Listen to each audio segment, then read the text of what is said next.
Next gen is officially current gen, Barjo, and current gen is now last gen. Yes, and also current gen means next gen. It's a confusing system. Yes, either way, we're ecstatic to have new consoles.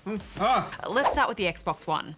It's a pretty basic design. The rectangular paneling consistent throughout is supposed to reflect the 16:9 aspect ratio, which is interesting.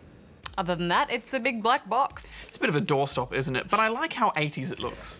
Yeah, it's heavy too, and it has an external power brick, so I can't imagine where all that weight is coming from. But, you know, I hope this means more stability and no issues with overheating. Yeah, it's very quiet, isn't it? And that's a good thing because the first batch of 360s came with their own wind tunnel. I love the new controller, Hex. It's only had small refinements from the previous 360 one, but it instantly feels good.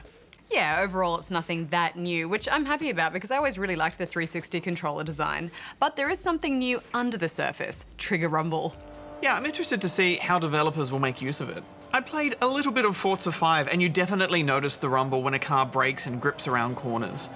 But let's talk about the new Kinect, which is quite a chunky little brick itself. I've always liked the voice and body recognition ideas behind the Kinect, but I felt like the 360 version never quite got there. This new Kinect has a few upgrades and it's now packing a HD camera.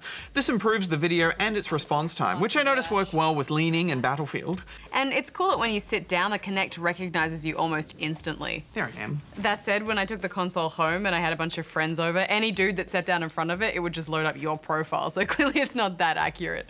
The user interface is very similar to the Windows 8 Metro style, which I think is pretty ugly, but I can't deny that it's functional and very snappy and responsive.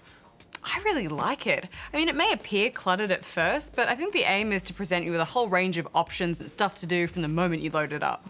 To me, the focus of this console's OS is multitasking. By snapping, you can place apps, websites, and TV on one side of the screen while your game is on the other. And once you get your head around it, it is pretty easy to pause, resume, and do other things. Yeah, I liked how much you could customize. It just makes it a bit more personal. The console also has an HDMI in pass-through. Microsoft very much want you to do everything on your TV with their device.